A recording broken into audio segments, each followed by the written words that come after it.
중국 주식 스터디 하려면 공산당 스터디 해야 되잖아요. 인도 주식은 종교 스터디 해야 돼요. 근데 아다니 그룹 그쪽 애들이 거짓말 하지 말라 뭐 이런 교리도 없어요. 그냥 사기치는 것도 별로 뭐가 없어요. 죽이지만 않으면 뭘 해도 상관없어요. 이게 어떤 일이 벌어지냐면은 얘는 분식회계 하는 게 나쁜 일이 아닌 거예요. 얘네 입장에서는. 야, 그러면 이제 이야기를 좀 어디까지 이어가 볼까요? 이게 반도체 기술에서만 그럼 냉전이 일어나고 있느냐? 그럴 일은 없죠, 사실. 이게 정말 전방위적으로 일어나고 있는데 대표적인 예시 중에 하나가 인조장기 같은 게 있어요. 인조장기. 네. 아, 장기. 네, 그러니까 사람 장기. 네네네. 네, 그런 거 만드는 기술자들이 원래 이제 존스 홉킨스에 다 있었는데 보통 이건 좀 약간 조금 오프 더 레코드인데 세상에 있는 모든 논문은 딱 두 부류의 사람이 있어요. 하나는 미국에 있는 중국인이 쓰고요. 네. 다른 하나는 중국에 있는 중국인이 써요. 그래가지고 이게 네네. 아니, 이게 인공지능에서도 네. 그렇고 너무 심한 거 아닙니까? 다른 데에서도 비슷해요. 아, 미국에 있는 중국인이나 중국에 있는 중국인이 있다. 아주 러프하게 안 하면 그렇고. 그러니까 중국인의 영향이 그만큼 크다는 얘기죠? 이게 중국이 너무 많으니까. 아, 그러니까요. 그리고 이게 그런 거 있는 게 이거 약간 저는 국가를 투자할 때 어디다가 좀 방점을 찍고 투자를 해야 되냐 봤을 때 저는 무조건 타이거맘을 따라갑니다. 타이거맘? 타이거맘이라는 게 뭐냐 하면은 치맛바람 날리는 어머니. 진짜. 근데 그게 이제 계보가 있어요. 타이거맘의 원조는 한국이에요. 그래서 한국이 말도 안 되게 경쟁률이 높았잖아요. 네네네. 그때 한국 지수는 올랐어요. 그 다음에 중국이 높았어요. 그때가 이제 중국이 좀 괜찮아졌던 데가 이제 한 5년도부터 한 5년도 정도까지. 네. 그때 중국 애들이 교육에 미쳐가지고 날뛰었어요. 근데 그동안 지수 미친 듯이 올라가죠. 교육열과 관계가 있다는 거죠? 교육열보다는 아시아 계열에서 교육열이랑 네, 아시아 계열 교육열이랑 다른 나라 그러니까 서방 계열 교육열은 조금 다르게 봐야 돼요. 그냥 아시아 계열의 교육열은 목표가 하나예요. 돈 벌자. 서방은 좀 잘 모르겠어요. 근데 이게 약간 리카뉴가 말한 아시아적 가치가 진짜 그런 식으로 약간 발현되나 싶기도 한데 여튼 동양 쪽에서 타이거맘이 막 판을 치는 나라가 생겼다. 그럼 거긴 지수가 올라가요. 지금은 어디냐 하면 지금은 베트남이랑 인도예요. 네. 그러니까 베트남도 타이거맘 장난 없어요. 그러니까 중국 애들은 이제 저리 가라 할 정도로 장난 없고 인도는 거기 진짜 노량진 있거든요. 네. 인도 노량진. 네. 우리나라 지금 노량진 다 망했잖아요. 지금 솔직히 학원들 많이 망했단 말이에요. 진짜 수험생 인구가 줄어드니까. 그렇죠. 인구가 줄어드니까 일단 인구가 줄어드는 것도 있고 예전처럼 공무원이 별로 매력적이지 않은 것도 있고 여러 가지 이유가 있겠죠. 네. 근데 인도는 미쳤거든요. 인구도 계속 늘어나고. 네. 그래서 근데 이 모든 나라들이 다 좀 디스카운트 될 만한 요소들이 분명히 존재해요. 그쵸. 한국은 이제 북한이라는 디스카운트 요소가 존재했고 중국이랑 베트남은 공산당이라는 디스카운트 요소가 존재하고 인도는 카스트라는 디스카운트 요소가 존재해요. 그래가지고 이런 요소랑 과도한 교육열이 태우는 사람들의 멘탈이랑 합쳐져가지고 나라가 번아웃에 오는 경우들이 생겨요. 그래서 지금 한국이랑 중국은 출산율이 저하라는 번아웃을 겪고 있어요. 그래서 출산율의 저하가 번아웃이다. 나라의 번아웃. 나라 자체의 번아웃. 예를 들어가지고 내가 이렇게 개빡세게 살았는데 내 자식까지 이렇게 살게 하고 싶냐 물어보면 아니라. 이렇게 대답한 거죠. 그래서 애를 안 낳는 거다. 결론적으로. 물론 애를 안 낳는 건 여러 이유가 있겠죠. 근데 뭐 냉정하게 얘기하면 그렇게 퉁쳐서 얘기할 수 있죠. 네, 그러니까 숫자상으로 보면은 그냥 공통적인 게 있어요. 그냥 교육열이 너무 세면은 한동안 미친 듯이 이제 나라가 상승을 했다가 꺾이면서 출산율이 낮아져요. 그래서 그것이 국가 경쟁력으로까지 이어지는 거다. 네네. 그래서 약간 이게 결국 나라의 번아웃이라고 저는 표현하는데 중국도 장난 없거든요. 지금 저출산. 인구가 줄어들기 시작했죠. 네, 중국은 또 스케일도 남다르죠, 진짜. 그러니까. 네. 근데 그러면은 인도랑 베트남 아직까지는 좀 올라가는 중이에요. 그래가지고 저는 인도를 좀 좋게 보는 부분이 커요. 내가 인도 애들이 엔지니어링을 좀 되게 우대하는 좀 추세인 것 같아요. 네. 근데 이유가 뭐냐면 이유가 별게 아니고 그냥 잘하는 인도인들은 다 실리콘밸리가 있기는 하거든요. 그래가지고 그것 때문에 그렇게 하려고 그러는 거예요. 그래가지고 IT 잘하면은 외국 나갈 수가 있으니까. 근데 의사 잘한다고 외국 나가긴 좀 애매하죠. 그래가지고 이제 IT 쪽에 워낙 인도가 치중을 많이 하니까 이런 약간 현재 돌아가는 꼴을 봤을 때 인도가 꽤 프로미싱하지 않을까. 제가 실제로 예전에 스탠퍼드 연수를 갔었는데 연수 가니까 갑자기 베트남 사람들이 저를 붙잡아요. 그래가지고 야, 너 여기 학생이지 않냐. 물론 아니었는데 누가 봐도 그냥 이러고 다녔으니까 그냥 코딩하다 나와가지고 산책하고 있구나 이렇게 보였을 거예요. 스탠퍼드 학생처럼 생겼다. 본인을 이렇게 얘기하고 계십니다. 원래 공돌이들은 전 세계 다 똑같이 생겼어요. 전 세계에서 똑같이 생기기도 했고 과거랑도 변하지 없더라고요. 저도 20년 만에 학교 갔는데 비슷하더라고요. 그죠? 네. 여러분 이게 오해하지 마셔야 되는 게 둘 다 공돌이에요. 그러니까 저희는 말할 수 있어요. 그러니까요. 네. 그 말을 건 이유가 너무 웃겼던 게 학생이면 여기 투어 좀 시켜달라. 돈 주겠다. 네. 근데 보니까 고등학생 애들 데리고 온 거예요. 그래서 예전에 우리나라 특목고 막 유행할 때 어머님들이 이제 애기들 한 중학생, 초등학생 된 애들 데리고 그 학교 잠깐 갔다 보고 막 그랬거든요. 그렇죠. 얘는 이걸 태평양을 건너서 오는 거예요. 그러니까 교육열이 얼마나 무서운 거예요. 베트남도 되게 웃긴 게 베트남이 지금 세대 갈등이 어마무시하거든요. 왜 세대 갈등이 어마무시하냐 하면은 얘네도 비슷해요.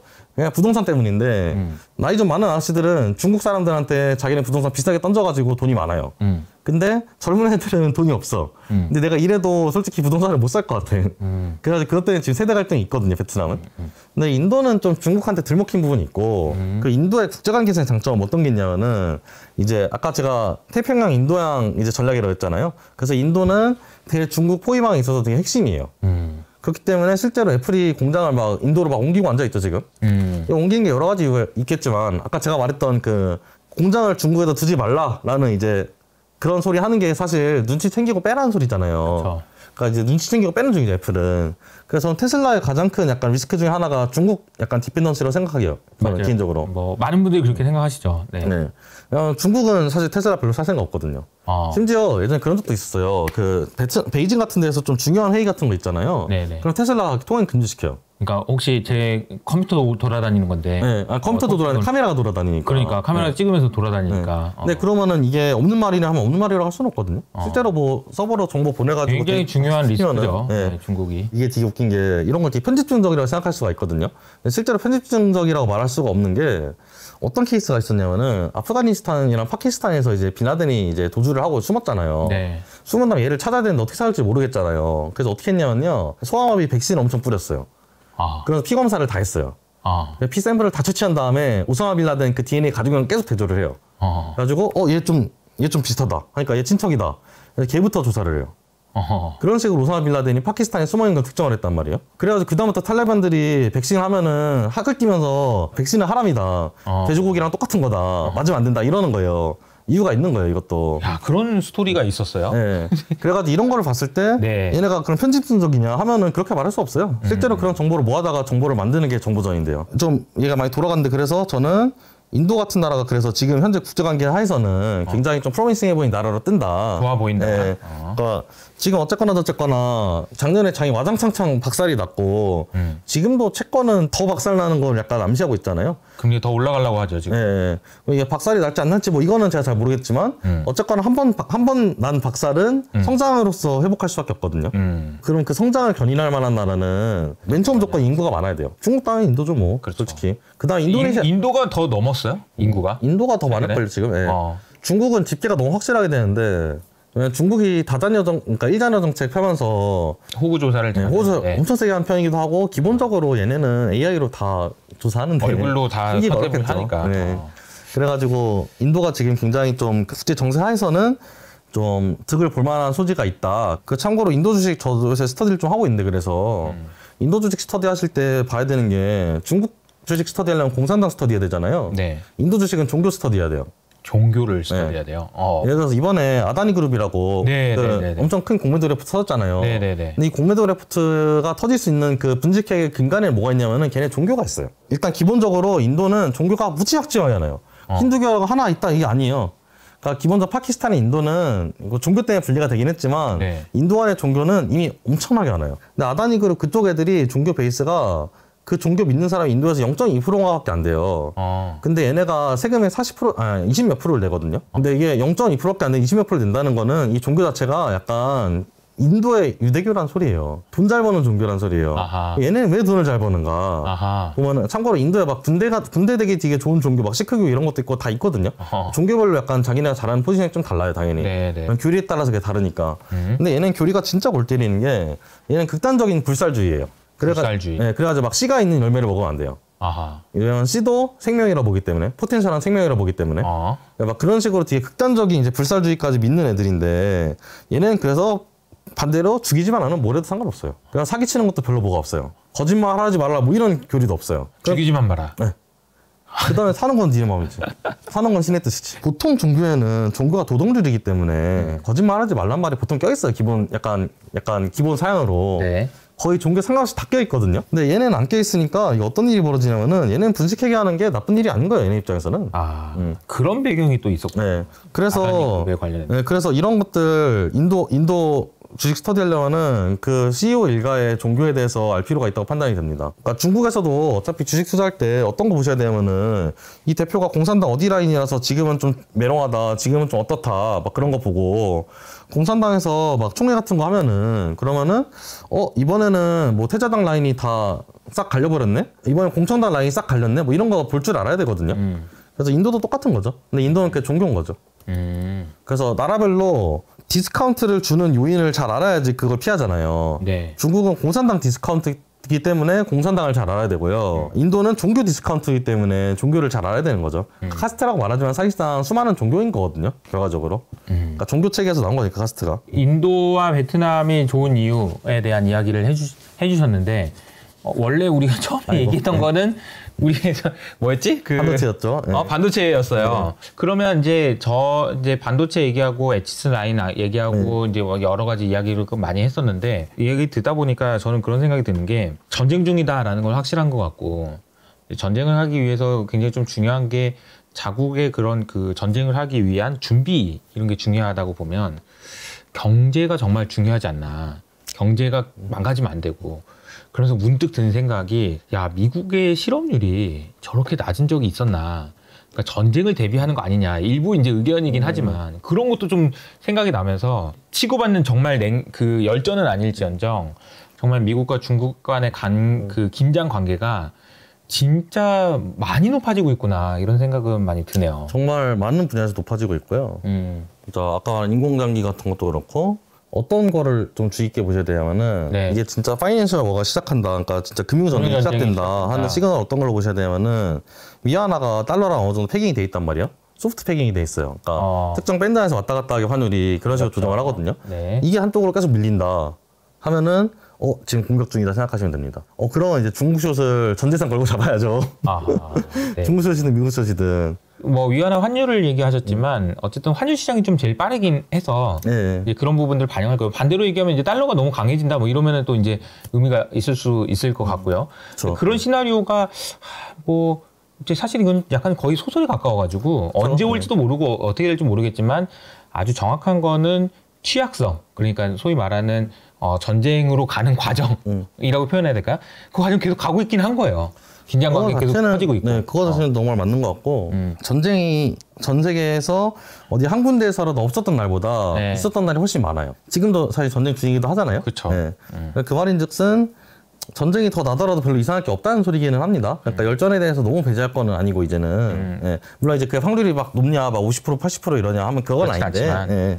근데 이제 뭐 난다고 해서 완전 헛소리냐 그럼 그렇게 볼 거는 아니고 실제로 안 나는 거는 우리가 모르는 곳에서 수많은 사람들이 노력을 했기 때문에 사실 이렇게 갈등이 봉합이 되고 있는 거죠 계속. 그런 측면에서 봤을 때 이제 좀 투자 아이디어를 좀 정리를 해보면 지금 나온 게 쭉 많은데 예전처럼 삼성전자가 우상할 거라고 보는 거는 조금 위험할 수 있다. 삼성전자에 대한 의견을 좀 주셨습니다. 그러니까 좋은 회사지만 초장투보다는 트레이딩으로 접근한 게 원래도 맞았는데 지금은 조금 더 맞는 것 같다. 지금은 여러 가지 우리가 생각하는 경제적인 리스크 말고 다른 요인들이 좀 커 보인다. 네, 근데 정치 리스크가 언제나 경제 리스크를 압도해요.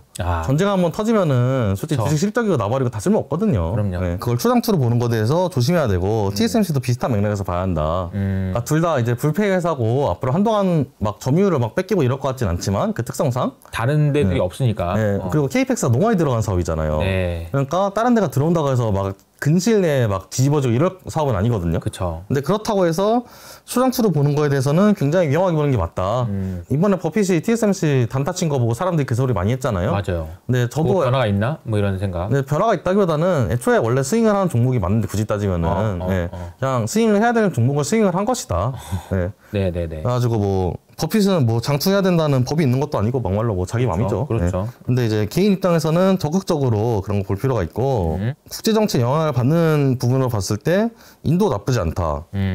지금 전반적으로 인도가 좀 수혜를 받는 식으로 헤게모니가 좀 재편되어가는 중이다. 그러니까 전쟁에서 누가 이든 간에 어쨌거나 인도가 병창기지가 되면은 우리나라에서 6.25 났을 때 일본이 반사이득 본 것처럼 인도가 반사이익 볼 가능성이 높다. 그래서 인도 주식 좀 보는 게 좋고 인도 지수는 투자 가능하거든요. 인도 지수 같은 거 보는 거 나쁘지 않다. 그래서 그 생각을 종교를 하고요. 봐야 된다는 얘기도 해주셨고요. 근데 종교 이제 개별 주식 열렸을 때. 흥미로웠습니다. 네. 그래서 이제 또 약간 또 볼만한 게, 그러니까 옛날에는 우리나라에서 이런 얘기하면은 결론이 어떤 식으로 나왔냐면요. 여기서 얻어야 되는 교훈은 이렇게 났어요. 근데 이제 우리나라는 교훈을 얻을 나라가 아니에요. 이제는 나라가 너무 커져가지고 당사자예요. 이것도 중요한 네, 문제. 이제는 그냥 교훈을. 우리가 이제 이런 상황이 됐으니 우리는 어떤 교훈을 얻고 앞으로 이렇게 해보자가 아니고 지금 이렇게 해봐야 되는 상황. 네, 이렇게 해야 된다.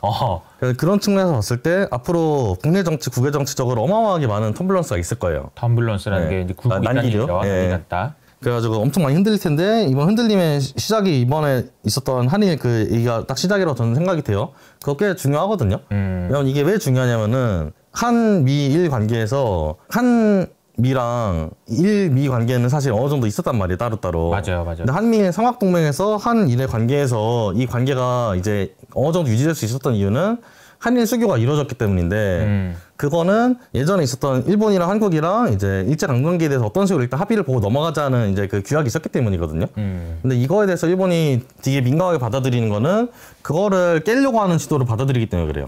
그래가지고 지소미아 빼겠다 그러는 거죠. 근데 지소미아도 다 똑같은 얘기거든요, 기본적으로. 네, 앞으로 굉장히 많은 터뷸런스가 있을 것이다. 그러니까 생각지도 않았던 뭐 변화들이 있을 때, 이게 뭐지? 이럴 수 있지만 배경에는 뭔가가 있을 수도 있다. 네, 그래서 거죠. 이제부터 그러니까 생각보다 정치가 주식에 영향을 주느냐 하는 게 미묘하기는 해요. 그래서 뭐 누구누구 테마주 하는 게 실제로 뭐 연관이 있냐 하면 연관은 없죠. 근데 이제 그냥 다 같이 이거를 테마주로 삼고 이거 가지고 도박놀이를 하자라는 카지노에 가까운 건데, 근데 이제 그런 거랑 별개로 그러면은 정치가 영향을 아예 안 주느냐 하면 이제 줄 수 있죠. 예를 들어가지고 어떤 게 있을 수 있느냐. 예를 들어가지고 우리나라는 사실 이거 투자하기가 좀 어려운데 앞으로 저는 열릴 것 같다고 생각하는 부분이 대기업의 농사 진출이거든요. 대기업이 지금 우리나라에서 농사를 못 지어요. LG가 새만금에 가가지고 스마트팜 하겠다고 그랬는데 바로 시효가 난리 나가지고 못 짓게 됐죠. 이유는 우리나라는 경제유전의 법칙이 있기 때문에 땅을 가지지 않은 사람이 농사를 짓는 거에 대해서 굉장히 정치적인 저항감이 있어요. 근데 이 저항감이 있었던 근간은 무엇이냐 하면은 대부분의 사람들은 서울에서 태어나지 않았고 다 농촌에서 태어나서 서울로 상경한 사람들이었어요. 그렇기 때문에 농촌이 자기의 사상적 백그라운드고 고향이었고 그렇기 때문에 경제유전이 기본적인 헤게몬이었어요. 근데 이제는 그렇지 않거든요. 이제 서울에서 아예 태어난 서울 정치인들이 생겼어요. 대표적인 예시가 이 모 검사장 아저씨. 그래서 아예 서울에서만 자란 사람이죠. 예를 들면 이런 사람들은 농촌에 대한 헤게몬 이런 게 없어요. 그렇기 때문에 앞으로 기업형 농업 이런 거 굉장히 눈여겨볼 만한 상황이고 물론 최근에 그린랩스가 박살이 나긴 했습니다만은 그린랩스라 하면 이제 그 스마트팜이랑 그 농부용 이제 플랫폼 만들겠다는 스타트업이 있었어요. 저는 여기를 왜 좋게 봤었냐면은 시대의 흐름상 이게 맞았다고 생각했기 때문에. 근데 여기는 박살이 났어요. 왜 박살이 났냐면 이제 BNPL을 잘못해가지고. 근데 어쨌거나 이런 게 이제 대기업에서 진출을 하려고 각을 볼 수가 있어요. 각 보면 이건 테마주 맞거든요. 근데 테마를 넘어서 좀 장기적으로 나쁘지 않은 가능성이 되게 높아요. 그래서 이런 거 저는 보는 게 맞다. 그러니까 이것도 이제 정치가 투자에 영향을 줄 수 있는 한 사례가 될 수 있다. 네, 그래서 가능성. 예를 들어 헌법에서 뭐 경제유전 갑자기 없어진다, 뭐 어쩌고저쩌고 이런 얘기 나오면은 LG에서 스마트팜 관련 계열사 하나 있거든요. 그런 거 열심히 눈여겨 봐야겠죠. 알겠습니다. 야, 오늘도 이제 그 시간을 꽉 채워주셨는데 또 나옵니까? 이야기 보따리가? 뭐 이야기 보따리가 많이 있죠. 그런가요? 이게 약간 천일화 같은 거라서 이게 어떻게 나오지 계속? 이게 약간 그런 생각이 들어서. 저는 어떻게 생각하냐면은 이제 아니 이야기 보따리 떨어지면은 이제 조회수가 떨어지고 조회수 떨어지면은 저는 제가 지금 운영하는 미드사가 이제 망하기 때문에 카레라가 뒤에서 칼을 갈고 보고 있단 말이에요. 너 내일 이야기 보따리 떨어지면 사형이다. 그러니까 이제 저도 천일화 하는 것처럼 또 천일 동안 계속 이제 썰풀 건 많은데 너무 재밌게 이야기 잘 들었습니다. 특히나 이런 국제 정치와 관련된 이야기를 이렇게 자세하게 이야기해 주실 거라고는 상상도 못했는데 보시는 분들도 그래서 약간 무슨 얘기가 이런 어안이 벙벙한 상황인 것 같습니다. 그래서 약간 문과 얘기 있고 이과 얘기가 있는데요. 이제 왔다 갔다 하면서 왔다 갔다 하고 그리고 문과 이야기를 오늘은 제가 할 땐 좀 약간 교양 차원에서 거의 말씀을 드린 것 같고 이걸 좀 더 뾰족하게 가져갈 수 있는 아이디어들이 존재해요.